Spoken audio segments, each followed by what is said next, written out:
How incredibly bizarre.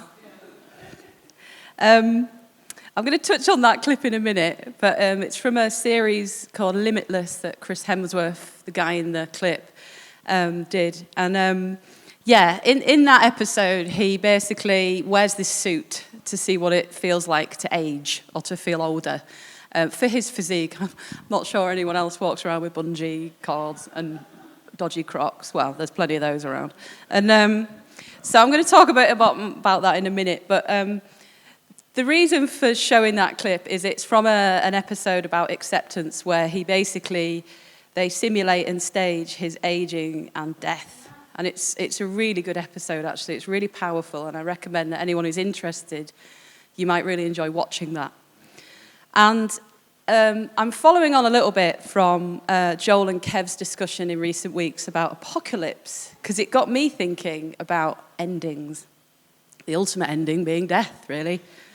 And also, it's because I'm experiencing my own little ending as my lovely little boy George is about to finish primary school and go into secondary school, which is bringing all the emotions for him and me.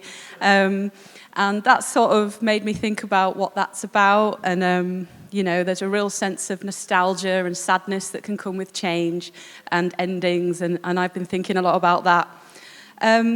So I started to ask what endings are all about. We have them frequently in our lives. And whether they serve a purpose in our lives that's actually more relevant and helpful than we think.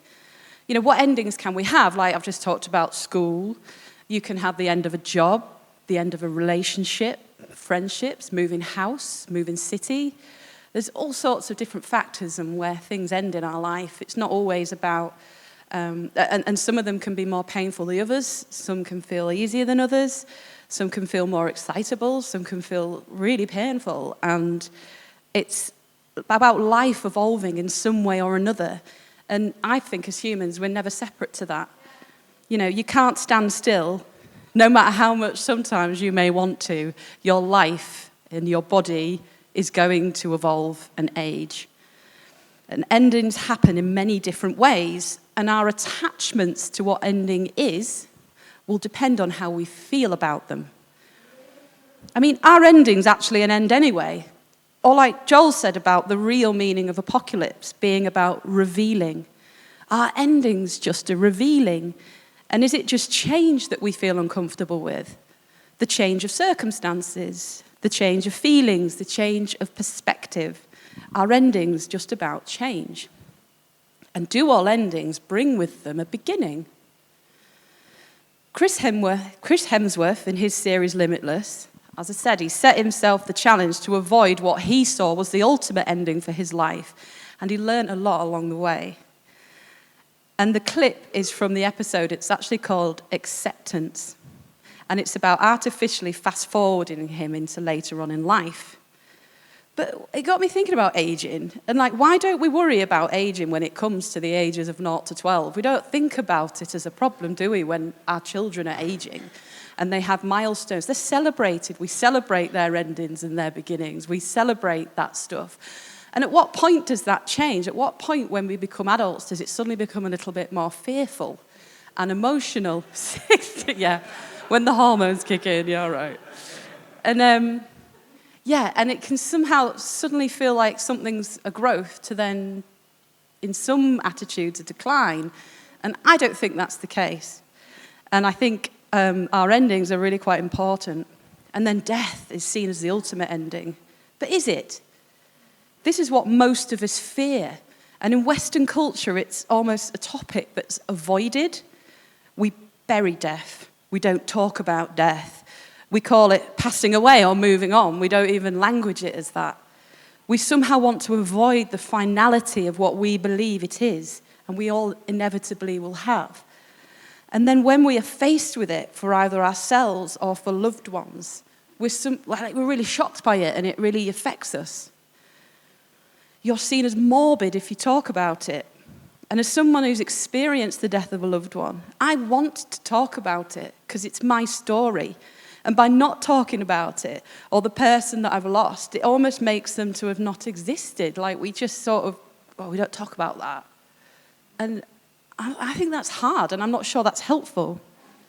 And our ending's hard because we cling. We cling to what we love. In Buddhism, they believe that in clinging to death and to things that end is actually what causes you your suffering.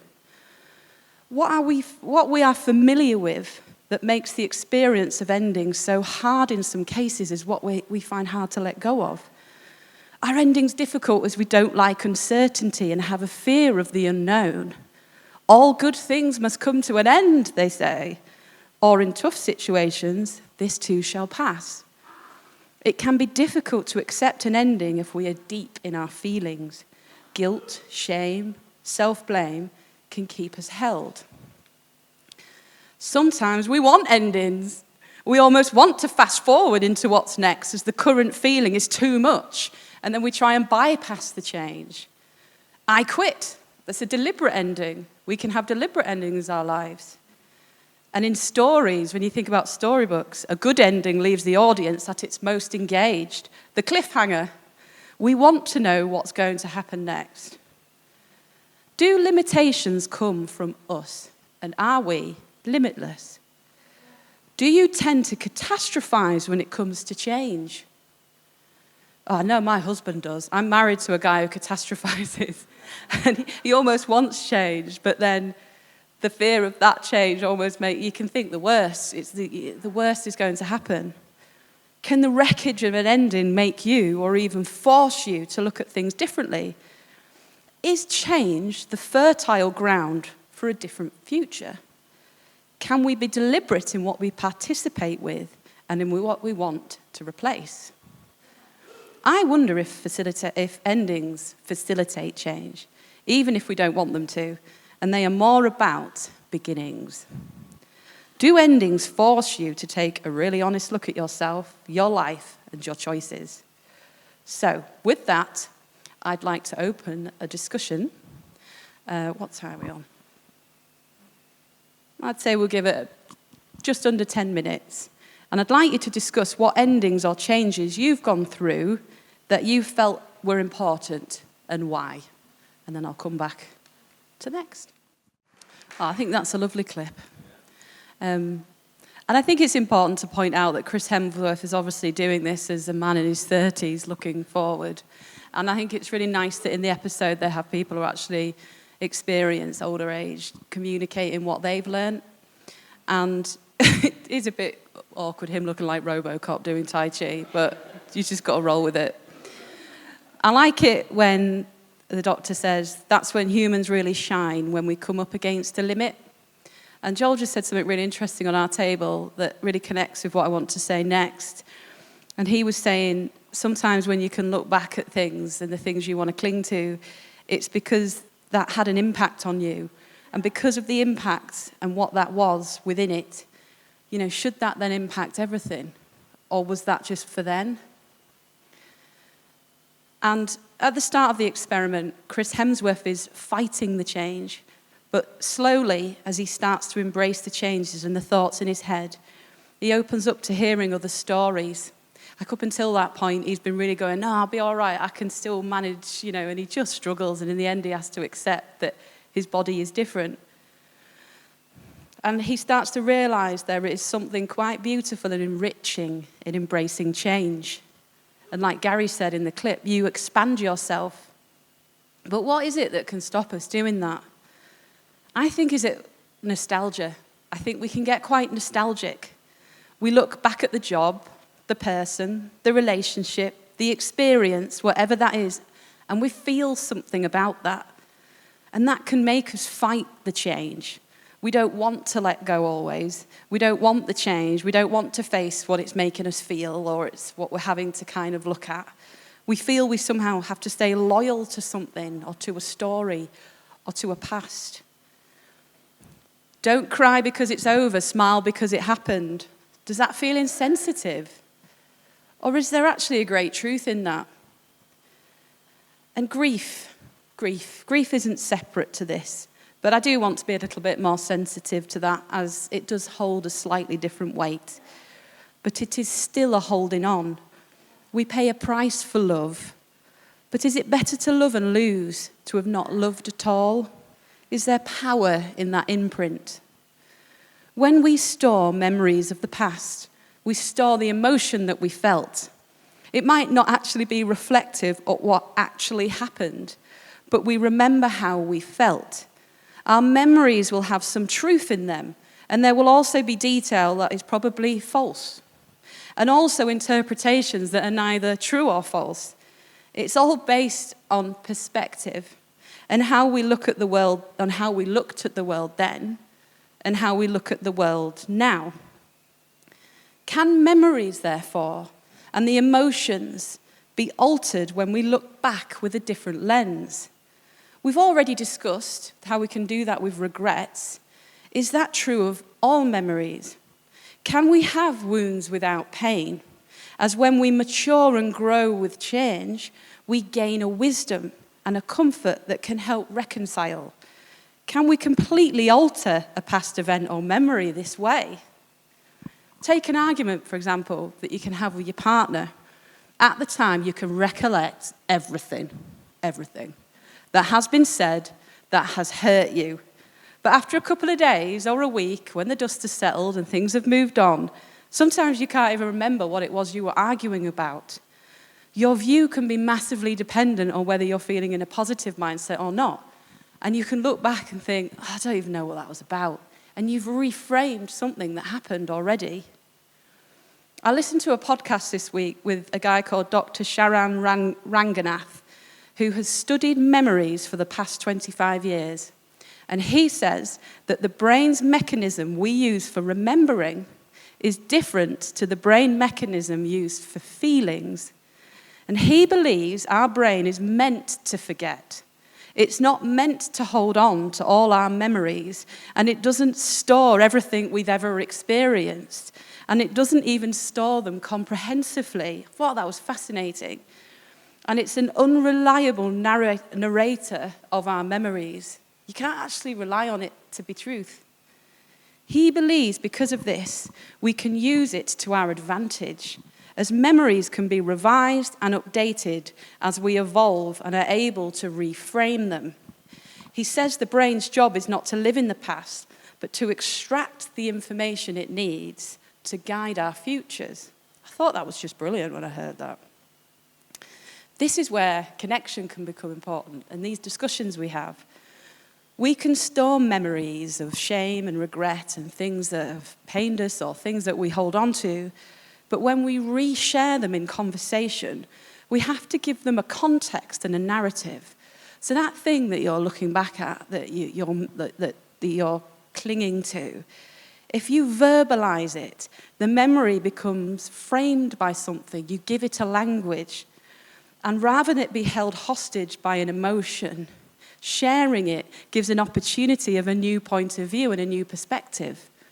It's brilliant. This way, every experience has an opportunity for a new direction and a new beginning. Gary, in the clip with Chris, talks about this.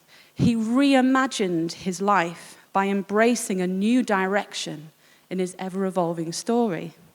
Does nostalgia work in the same way? It's all a matter of how we are looking back, what we felt then and what we feel now. And ask yourself, is it something I need to carry into next? There's nothing wrong with nostalgia, really, and remembering things that matter, but it needs to propel you into next and not hold you to a memory of an experience you are clinging to. When something makes you feel a lack in your now, so Chris fighting that change, Gary in the clip having a sadness about what was, the kung fu, he missed it. Me not wanting to age past my brother who's passed away. That's difficult. And George, my son, being scared of his new beginning. If you bring the lack into your now, you're never going to be able to fully enjoy it. And that's when change and endings can become really tough. And when nostalgia's holding you back. The good old days. If only things were the same now as they were back then. But we might be saying that in 10 years' time about now. And I heard this analogy of hoarding. If you think about your house, you don't keep every single thing that you've ever brought into your house. Every item of, well, some people do. Yeah, she does. If you think about, if you kept everything, your house is so full and it feels cluttered and it can feel overwhelming. It's the same with your mind. There's no point keeping hold of everything and having a cluttered and hoarded mind. Some things are worth keeping and some things are not. You need to let them grow with you. And if I use myself as an example with my brother Ian, I can still remember and hold on to those times and memories with my brother and bring them into now, because I can feel his energy with me. I can see his energy in my family and in my nephew. And he's not here in physical form, but he is shaping everything about me since his physical form died. I am a reinvented person because of that experience. He's part of my DNA and my story. He is never not with me, but he is part of my next and always will be. And I've been able to carry him through. This isn't without pain, of course, but that's my story too. The more we avoid change and stick to predictability and what we believe feels safe, the more we can become settled and less likely to change. The more you avoid going to that yoga class you keep saying you're going to go to, or to meet that friend you keep saying you want to meet, the more you stop doing that, the more you actually don't do it because it becomes more predictable. Your brain gets used to that. And apparently, I read this week that one of the leading causes of cognitive decline in aging is when you stop learning and being curious. Staying curious, learning new skills, embracing changes in our life and new ideas is healthy for your aging mind. You've only got to spend 5 minutes with Eunice Craven to realize that. A woman who has stayed curious and had new experience and has expanded herself. Staying conscious is essential. So James had a thing where he's finding it hard at the moment. My husband, by the way, is a joiner. And his knees are hurting, his back's hurting. Oh, yeah. And he's going through a lot of physical changes in his body. Now he's about to approach 50. And he was talking to his dad about it. So his dad, Tony, he's now 77, and he was a builder all his life. And he's currently just taken on a job to plasterboard an entire ceiling. I mean, this guy's nuts. And James said, he's just had 2 knee operations as well. And James said to him, how do you not hurt? Like, I hurt. My knees hurt, my toes hurt. And he said, do you know what? When I was your age, it hurt. But now at my age, it doesn't. And I think it's stress. I think when you're in that part of your life and everything's quite intense, you can physically feel that stress. But he says, now I'm older and I don't have that as much. I don't actually feel physically in pain. And I thought that was fascinating. So, another discussion point for you all. And, let's have a look at the time. Just under 8 minutes, shall we say? We got a song and another bit. But I think this one's quite an important one, so we'll see how we go. But the question is, are you guilty of hoarding memories? And how do you think you can reimagine those memories and take them into next? Or perhaps you can share how you have done that with your endings. I'll be back in a bit. Just to give you a bit of context on that clip, in the episode, they basically put him in the aging suit and then they set up this retirement home for him to go live in. And it's fascinating how they do it. And obviously he meets people along the way, and then they put prosthetics all over his wife and make her look like she's aged 50 years as well. And the experience he has encountering that's quite lovely. And then at the end, they stage his death. And they run him through this stuff, and they've got medics all over him and stuff. And then at the very end, he's sort of laid quietly in a room, and the lady in the clip does a death meditation with him. And the death meditation is about a letting go, and letting go of attachments and reimagining a life beyond your physical form.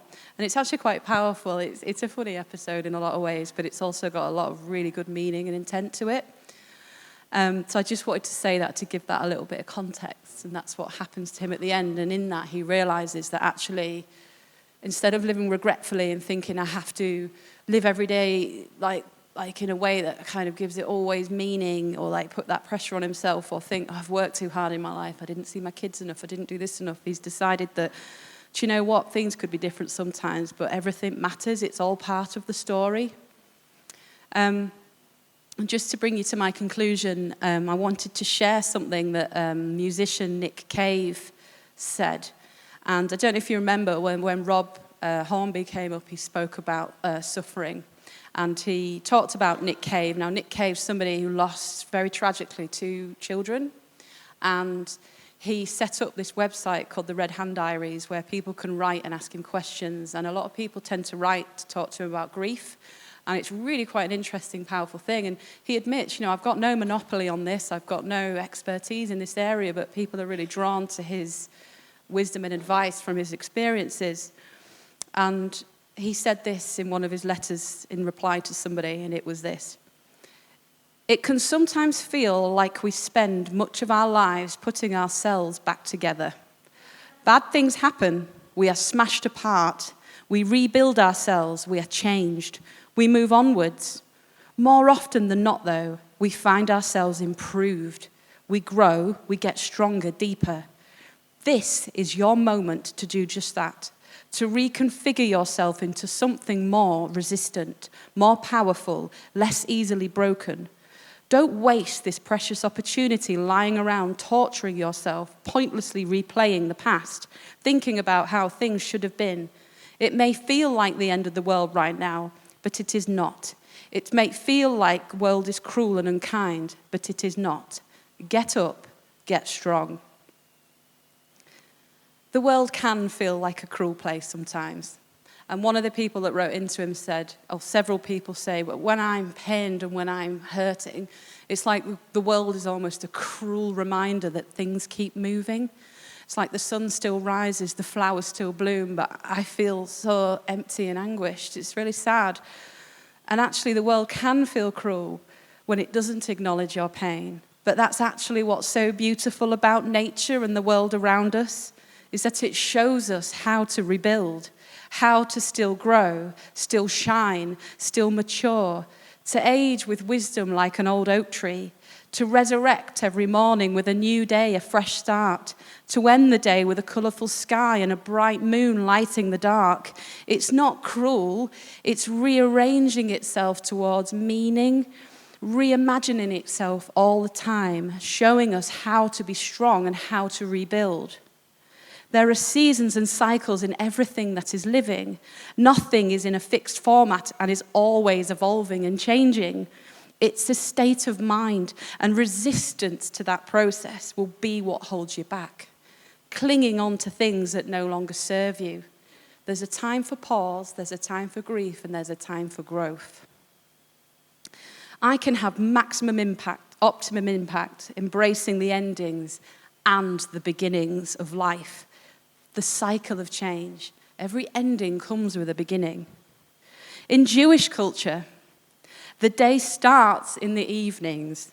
It starts at the end. How wonderful. Every ending is a beginning. And darkness and light will come and go, each just existing as they are. The darkness is not the end, but a pathway to the sunrise lying behind it.